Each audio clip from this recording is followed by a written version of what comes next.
I live and work on the country of the Wurundjeri, Woiwurrung and Boonwurrung peoples, whose ancestors and descendants are the traditional owners of this land. I acknowledge their living culture and their unique role in the life of this region, and I acknowledge that Aboriginal sovereignty has not been ceded in this country. So I'm going to locate this in teacher education, but I think this is because that's my field, and what I would be talking about if I was here with you in the boot camp. But I've been working in ePortfolios across disciplines for just over a decade. So I'm going to say why teacher education and why they're a big deal. So as I said, my name's Kate. I've been working in portfolios as an artist and artist teacher forever, and I have been researching them for over 10 years. I think the big idea of portfolios is that they help learning stick. I'm really interested in sticky education, and particularly situated cognition. And so how our movement between physical sites and digital sites enable for this transference of knowledge, particularly through reflection. They contextualize learning because they're a habit, or what we call habit of mind learning. So they help us to see what we're learning, what we've learned, and transfer that learning to new and different contexts. And they support intentional and not disposable learning, or what David Bowd called sustainable assessment. So I want to do a bit of wayfinding, because I think the way that I'm talking about ePortfolios or portfolios is very particular.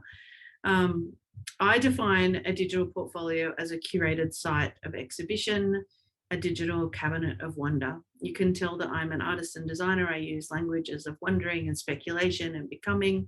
They are a digital assemblage. They enable this resonance or affective artifact. They're a Wunderkammer, or cabinet of wonder, of experience, expertise, and entrepreneurship. And those three E's are really, for me, some of the most relevant E's in front of portfolio, if we're going to talk about ePortfolio, because electronic really doesn't mean anything anymore. But they let a person develop communities of practice, because you can share these collections of artifacts between people. We can do networked learning and build connections through wayfinding our own embodied knowledge. Like, what is this story of me?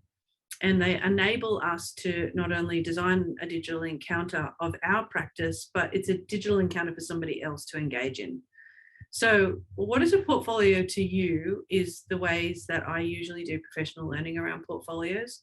Like, what does that collection look like to you? If you're an Instagrammer, and I obviously do this a lot with beginning teachers and with artists, but that kind of grammar,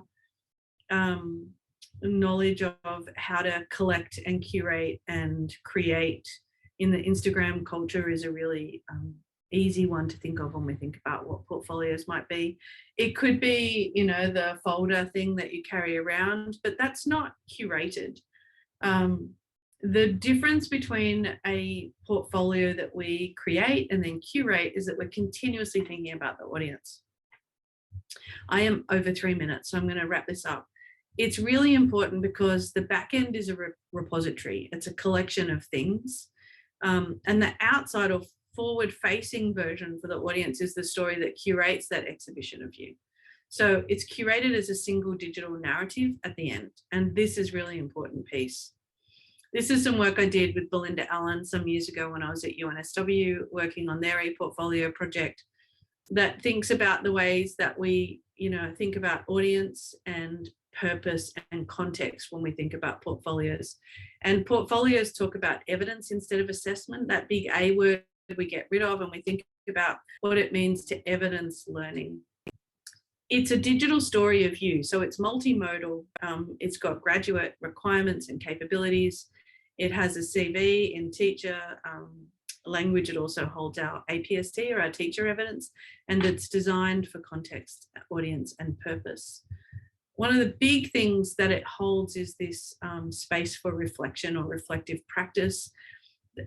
It asks us to connect and reconnect with who we are, what we know, and why and how we know it. And these are some prompts that I have worked on for some years that I use as a way of developing reflection. They're evidence-based, pulled from my research over about 12 years in 3 universities, thinking about ways that we ask people to do reflection it needs to be taught, it needs to be learned, it needs to be evidenced, it needs to be assessed formatively and summatively. And then we start to build up these artifacts that sit in the back end of the portfolio so that eventually we can pull forward things in the front facing section of the portfolio to tell the story of me.